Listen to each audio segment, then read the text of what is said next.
اسماعیل اپنی ایڑی کو زمین پر رگڑ رہا ہے اور وہاں سے چشمہ نکل رہا ہے، وہاں سے پانی نکل رہا ہے۔ حضرت ہاجرہ علیہ السلام خوش ہو جاتی ہے اللہ کی اس نعمت کو دیکھ کر اور چلو میں پانی لیتی ہے، اسماعیل کو پانی پلاتی ہے، خود پانی پیتی ہے۔ مفسرین اکرام لکھتے ہیں حضرت ہاجرہ علیہ السلام جب وہ پانی پی لیتی ہے تو دیکھتی کیا ہے کہ چشمے سے پانی نکلتا جا رہا ہے، رکنے کا نام نہیں لے رہا ہے، وہ بہنے لگا ہے، کبھی ادھر جا رہا ہے کبھی ادھر جا رہا ہے۔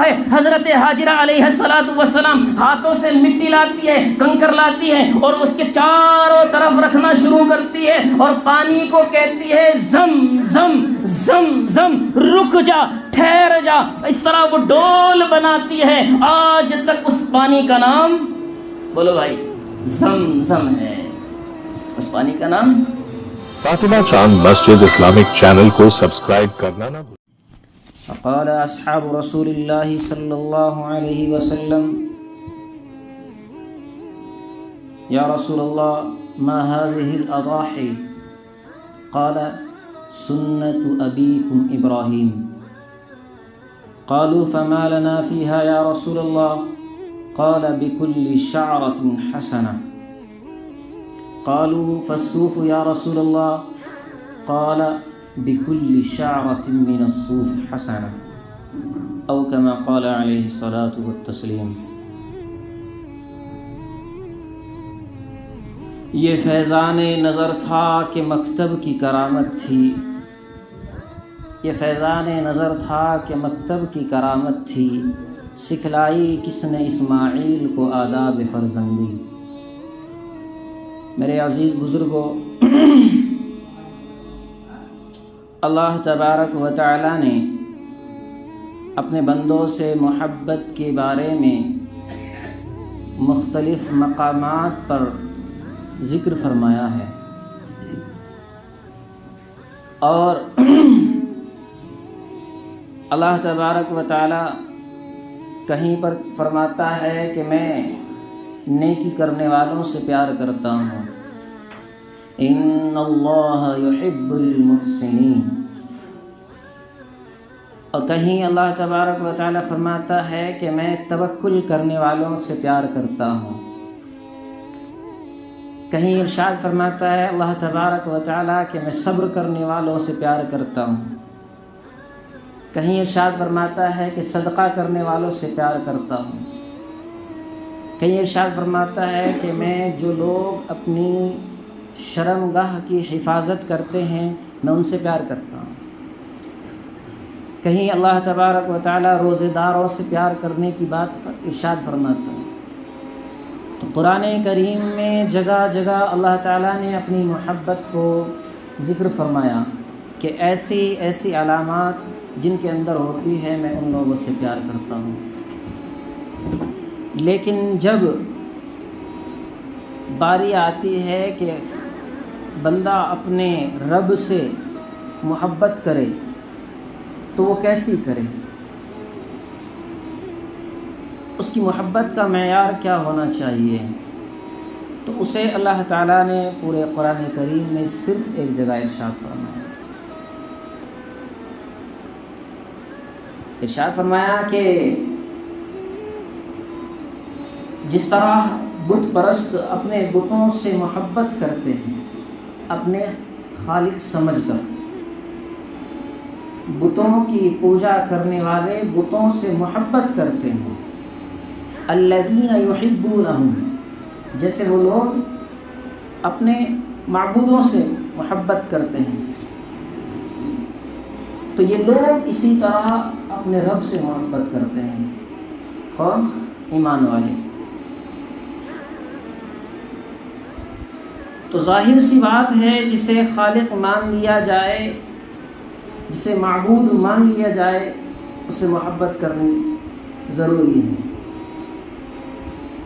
اب اگر ایک انسان جو اپنے ہاتھوں سے مٹی سے بت تراشتا ہے اور پھر اس سے عقیدت رکھتا ہے، محبت رکھتا ہے، جبکہ وہ جانتا ہے کہ یہ بے جان چیز ہے، اس کے اندر کچھ بھی کرنے کی صلاحیت اور طاقت نہیں ہے، اس کے باوجود وہ ان سے اتنی محبت کرتا ہے کہ اس کے خلاف ایک بات بھی سننا گوارا نہیں کرتا، تو ایک وہ انسان جو اللہ پر ایمان رکھتا ہے، جو اپنے خالق حقیقی پر ایمان رکھتا ہے، تو اسے اپنے رب سے کیسی محبت ہونی چاہیے؟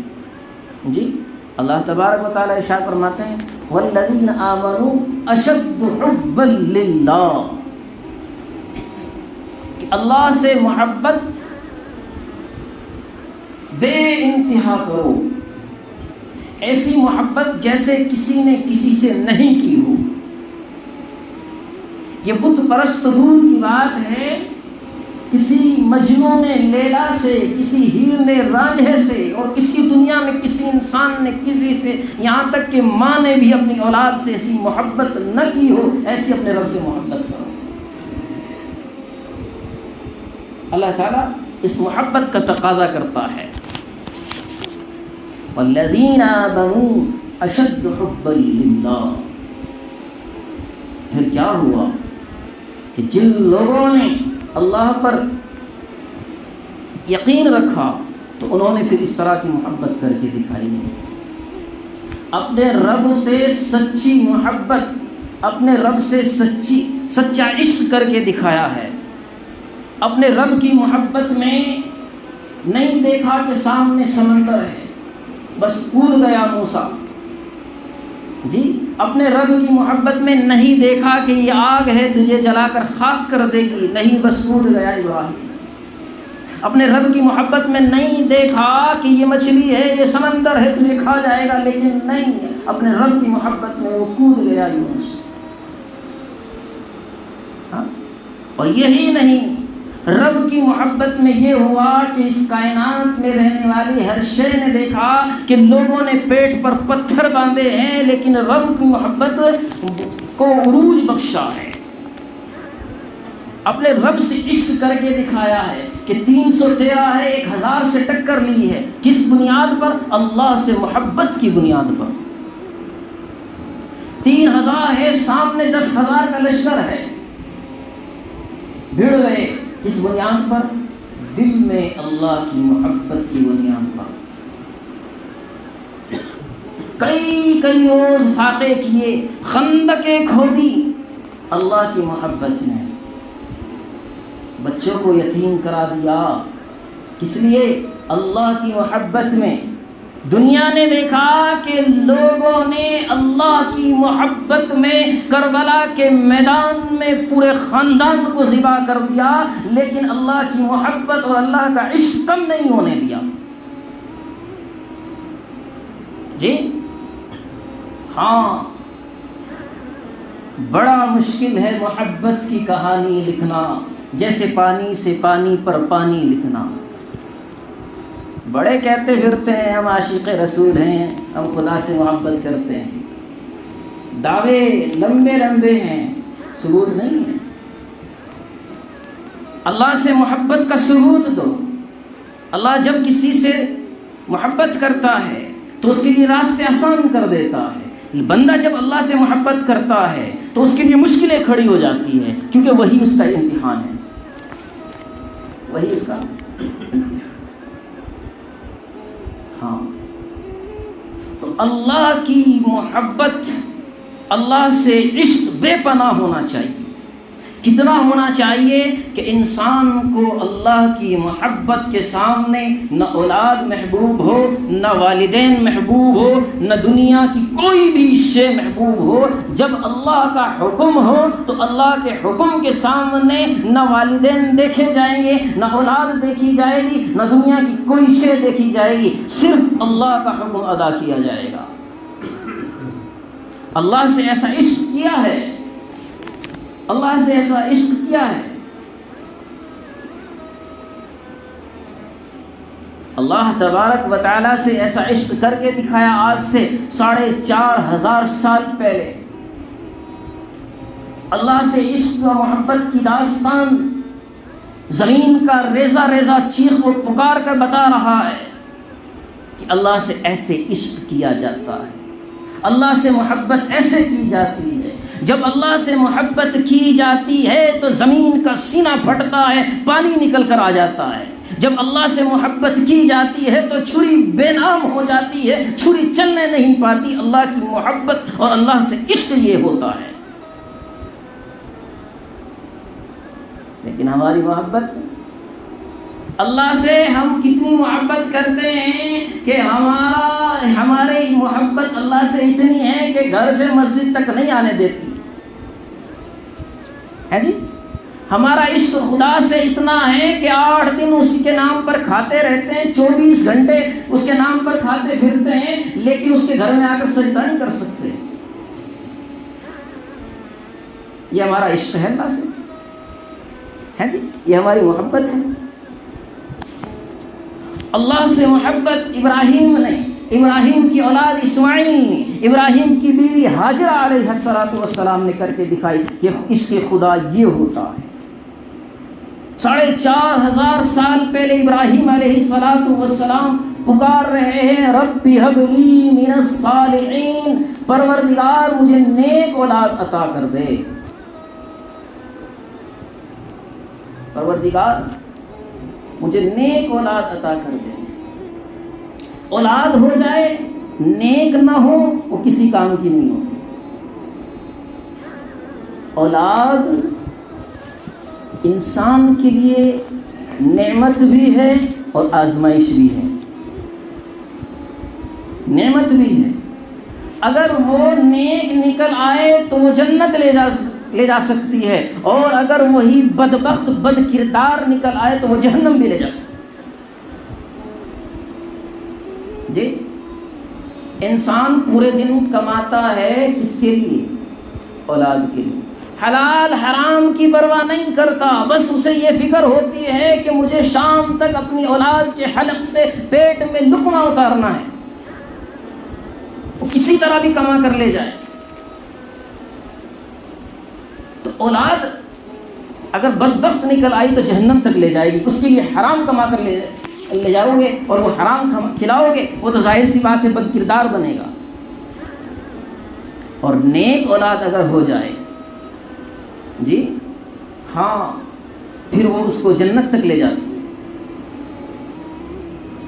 اسی لیے ابراہیم علیہ السلام نے دعا فرمائی رب ہب لی من الصالحین، میرے رب مجھے نیک اولاد عطا فرما. اللہ تبارک و تعالی نے ان کی دعا کو قبول فرمایا. جبکہ حضرت ابراہیم علیہ السلام کی عمر 86 برس ہو چکی تھی، 86.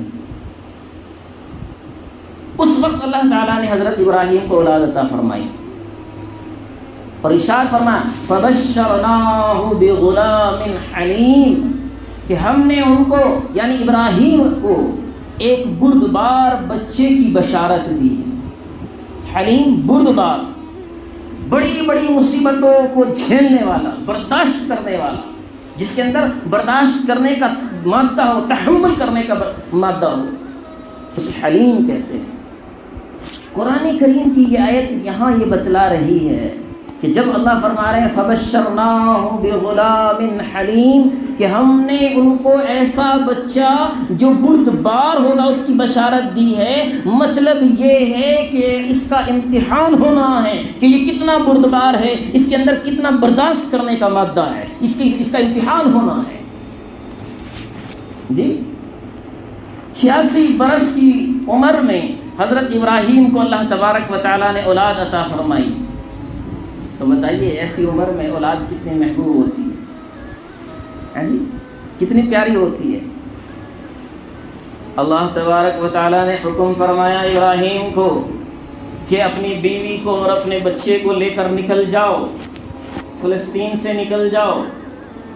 اب سیدنا ابراہیم علیہ السلام چلے جا رہے ہیں. چلتے چلتے ایسے راستے اور ایسی جگہ اور ایسے مقام پر پہنچتے ہیں جہاں انسان کے زندہ رہنے کا کوئی سبب موجود نہیں ہے، نہ پانی موجود ہے، نہ کھانے کی کوئی شے موجود ہے. حتیٰ کہ وہاں انسان تو دور کی بات ہے، کوئی جانور بھی زندہ نہیں رہ سکتا، اس کے بھی زندہ رہنے کے کوئی اسباب مہیا نہیں ہے. جنگل بیابان ہے، ایک وادی ہے. خود قرآن میں کہتے ہیں ابراہیم علیہ السلام ربنا انی اسکنت من ذریتی بواد غیر ذی زرع کہ رب پروردگار عالم میں اپنی اولاد کو ایسے مقام پر لے کر آ گیا ہوں جہاں نہ کھیتی ہے، نہ پھول ہے، نہ پھل ہے، نہ سبزہ ہے، نہ ہرا بھرا کوئی شے موجود ہے، نہ پانی ہے، نہ کھانے کی کوئی چیز ہے۔ اللہ تبارک و تعالیٰ نے امتحان لیا۔ ابراہیم حضرت حاجرہ علیہ السلام اور اپنے بیٹے حضرت اسماعیل علیہ السلام کو لیے چلتے ہیں۔ اللہ تبارک و تعالیٰ نے حکم فرمایا ابراہیم اپنی بیوی کو یہیں چھوڑ دو۔ ابراہیم اپنی بیوی کو یہیں چھوڑ دو۔ کہاں؟ غیر ذی زرع جگہ پر، جنگل میں، وادی میں، خوفناک وادی کے اندر۔ ابراہیم نے سوال نہیں کیا کہ کیوں، اللہ کا حکم ہے۔ عشق خدا یہ ہے، اللہ سے عشق یہ ہوتا ہے کہ سوال نہیں ہوتا۔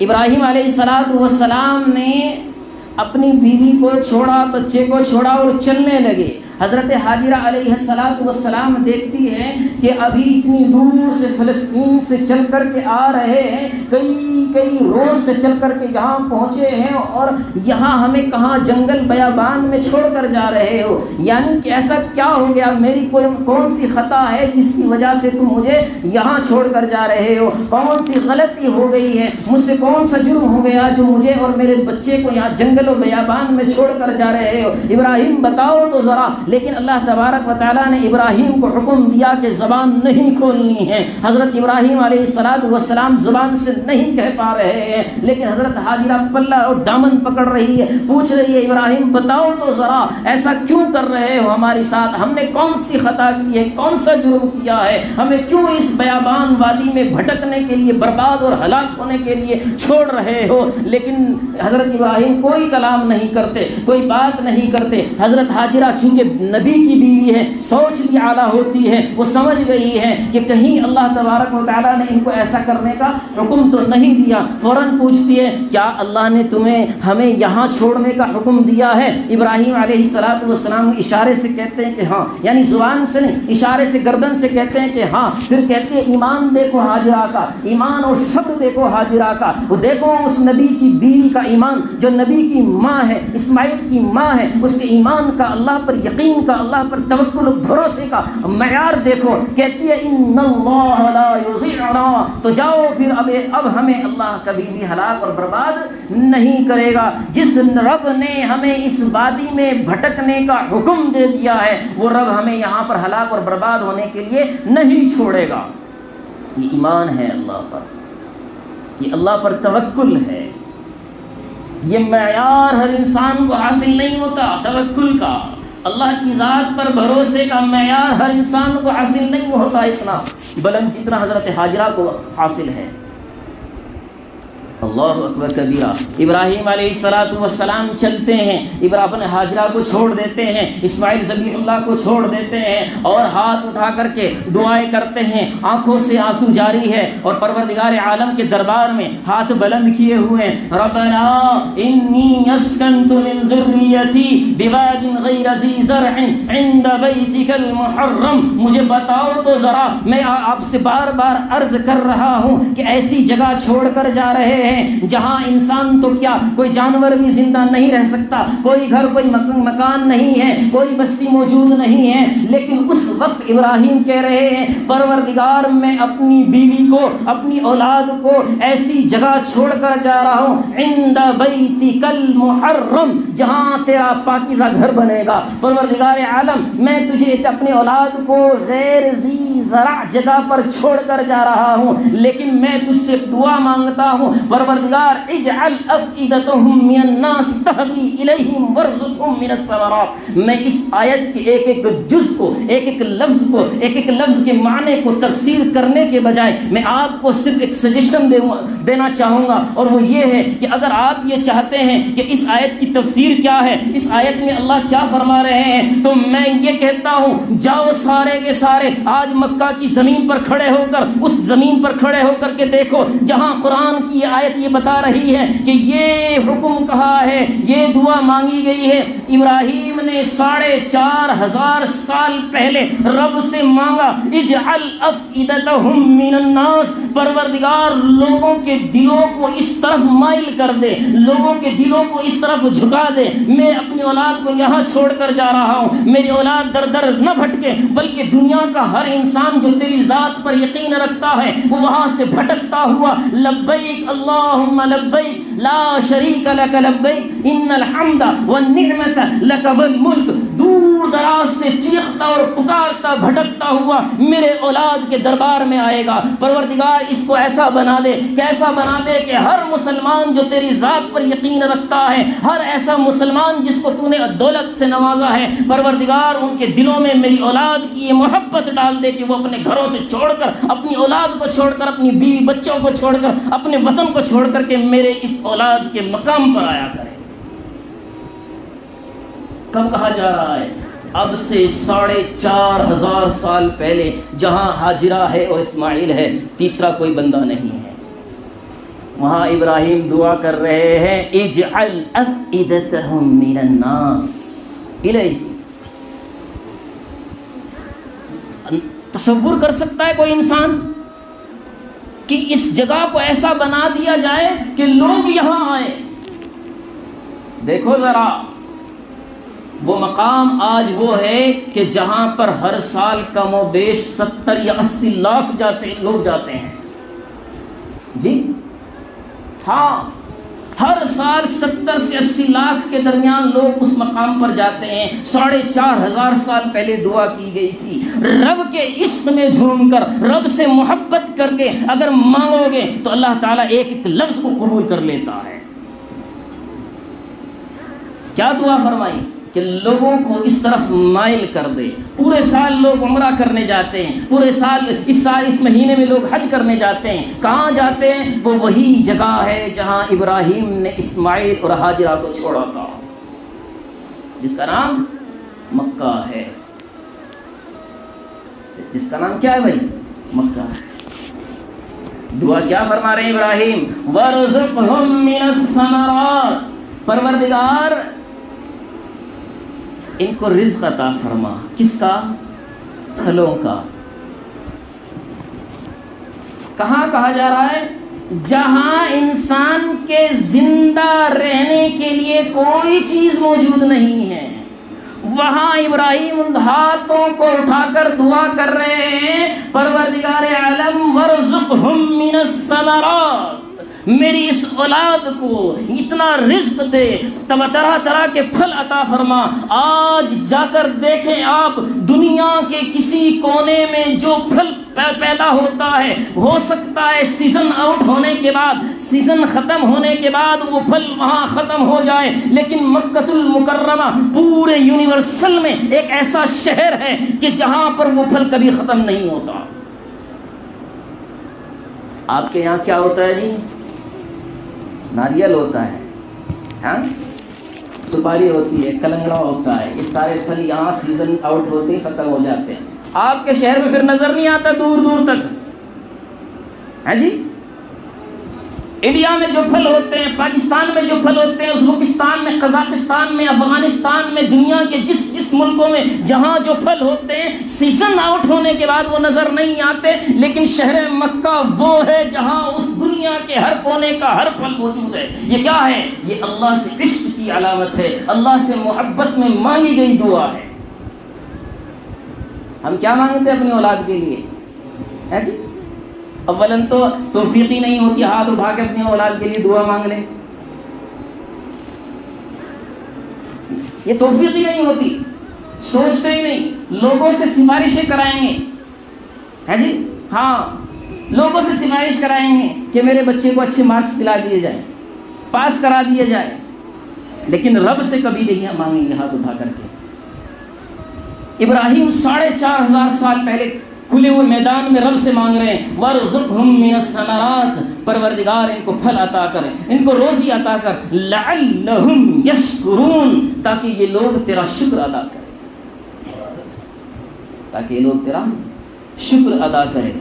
ربنا وبعث فيهم رسولا منهم يتلو عليهم آياته ويزكيهم ويعلمهم الكتاب والحكمة، لوگو کسی بھی ملک کی ترقی کا راز ان 4 چیزوں میں چھپا ہوا ہے، اور اب سے ہمیں یہ ہزاروں سال پہلے بتایا گیا ہے، لیکن ہم نے اس کو کبھی پڑھا نہیں، کبھی سمجھا نہیں، سننے کے قریب نہیں آئے، تو اس لیے ذلیل ہوتے جا رہے ہیں، پستی کی طرف دبے جا رہے ہیں۔ ابراہیم علیہ السلام دعا کر رہے ہیں، پروردگار اس جنگل میں رسول کو نازل فرما، تیرے پیغمبر کو نازل فرما۔ تیرا پیغمبر کیا کرے گا؟ یتلو علیہم آیاتہ، تیرے قرآن کی، تیرے احکام کی تلاوت کیا کرے گا، تو لوگوں کو پیغام بتایا کرے گا، یعنی قانون زندگی بتایا کرے گا کہ زندگی گزارنے کا قانون یہ ہے۔ وَيُزَكِّيهِمْ، لوگوں کے دلوں سے صفائی کرے گا، تزکیہ کرے گا۔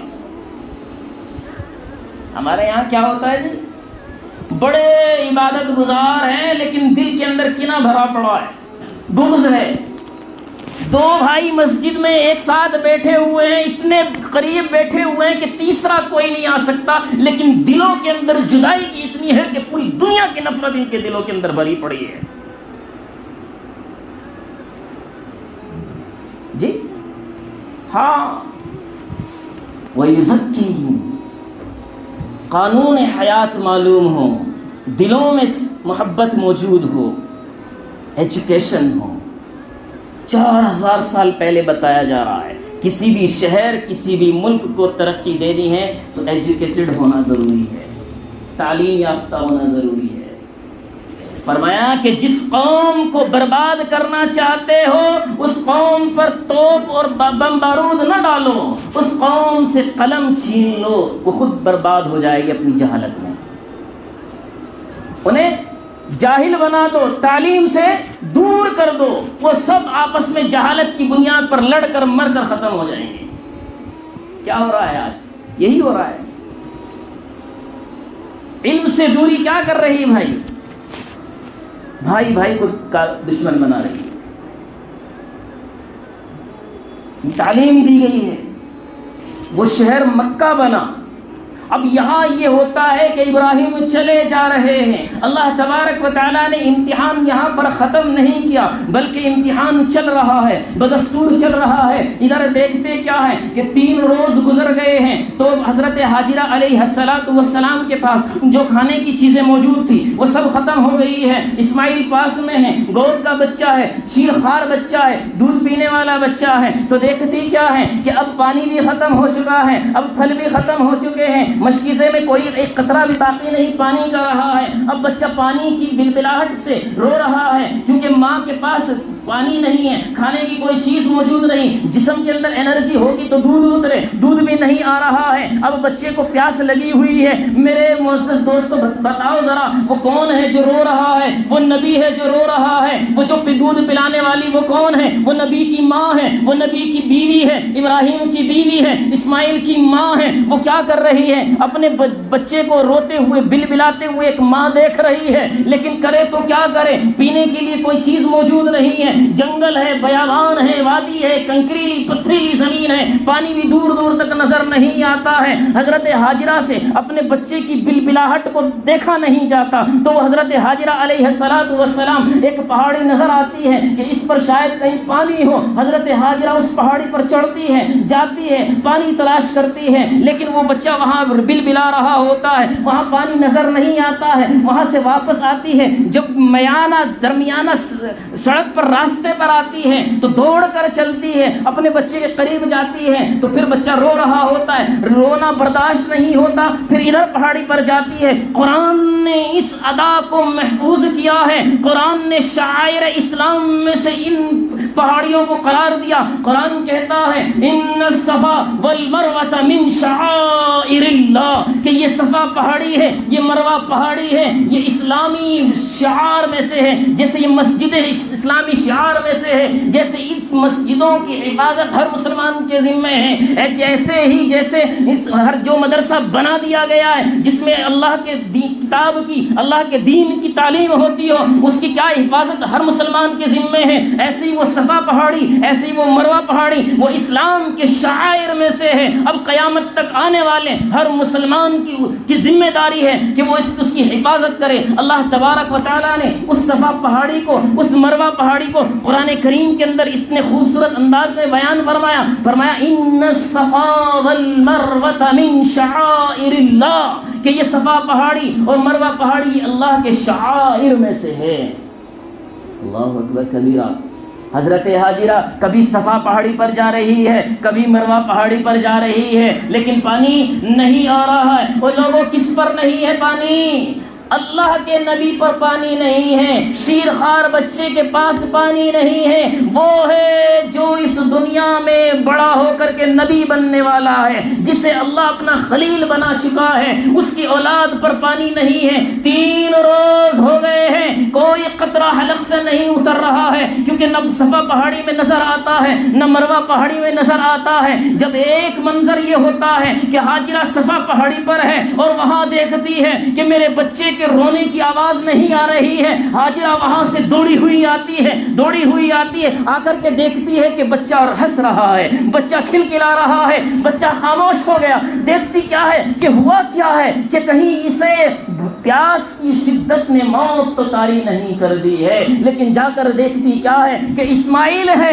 اسماعیل اپنی ایڑی کو زمین پر رگڑ رہا ہے اور وہاں سے چشمہ نکل رہا ہے, وہاں سے پانی نکل رہا ہے. حضرت حاجرہ علیہ السلام خوش ہو جاتی ہے اللہ کی اس نعمت کو دیکھ کر اور چلو میں پانی لیتی ہے, اسماعیل کو پانی پلاتی ہے, خود پانی پیتی ہے. مفسرین اکرام لکھتے ہیں حضرت حاجرہ علیہ السلام جب وہ پانی پی لیتی ہے تو دیکھتی کیا ہے کہ چشمے سے پانی نکلتا جا رہا ہے, رکنے کا نام نہیں لے رہا ہے, وہ بہنے لگا ہے, کبھی ادھر جا رہا ہے کبھی ادھر جا رہا ہے. حضرت حاجرہ علیہ السلام ہاتھوں سے مٹی لاتی ہے, کنکر لاتی ہے اور اس کے چاروں طرف رکھنا شروع کرتی ہے اور پانی کو کہتی ہے زم زم زم زم, رک جا, ٹھہر جا. اس طرح وہ ڈول بناتی ہے. آج تک اس پانی کا نام بولو بھائی زم زم ہے, اس پانی کا نام زمزم ہے. اللہ اکبر کبیرہ. جتنے حاجی گئے ہیں سب جانتے ہیں اس پانی کی تاثیر کیا ہے. فرمایا ہے کہ اگر حاجی پیاسا ہو, حاجی اگر بھوکا ہو, اتنی شدت کی بھوک لگ رہی ہو کہ اگر وہ اس بھوک کی نیت سے اس پانی کو پی لیتا ہے, اللہ تبارک و تعالیٰ نے اس پانی کے اندر یہ صلاحیت رکھی ہے کہ وہ حلق کے اندر غذا بن کر اتر جاتا ہے. کیوں؟ کہ یہ خدا کی قدرت ہے, خدا کی قدرت کا کرشمہ ہے. ہم اس نبی کے ماننے والے ہیں جس کی ایڑی سے نکلا ہوا پانی انسانوں کی تقدیر بدل دیتا ہے. ہاں, حضرت حاجرہ اس کے چاروں طرف ڈول لگا رہی ہے, مٹی لگا رہی ہے. مفسرین اکرام لکھتے ہیں کہ اگر حاجرہ نے اس پانی کے چاروں طرف ڈول نہ لگائی ہوئی ہوتی, مڈیر نہ لگائی ہوئی ہوتی, مٹی نہ لگاتی, تو اس زمین پر ایک جگہ, ایک بالشت بھی ایسی باقی نہ رہتی جہاں تک وہ زمزم نہ پہنچ گیا ہوتا. اس پانی کا نام زمزم ہے. لکھتے ہیں اس کے فضائل میں کہ جس انسان نے اس پانی کو جس نیک نیت کے ساتھ پیا ہے, اللہ تعالیٰ نے اس کی اس دعا کو قبول کیا ہے.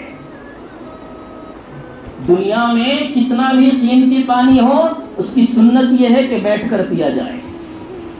جی, کتنا مہنگا کولڈ ڈرنک پی لو, سنت یہ ہے کہ بیٹھ کر پیا جائے گا. سمجھتے کہ نہیں؟ ہاں, لیکن یہی واحد پانی ہے, یہی تنہا اکیلا ایسا پانی ہے جس کو کھڑے ہو کر پینا سنت ہے. زمزم وہ پانی ہے کہ جسے کھڑے ہو کر پیا جائے تاکہ وہ جسم کے ایک ایک حصے میں پہنچ جائے, اس کا نور, اس کی برکت جسم کے پورے اندر ایک ایک اعضاء تک پہنچ جائے. یہ وہ زمزم ہے, یہ وہ زمزم ہے.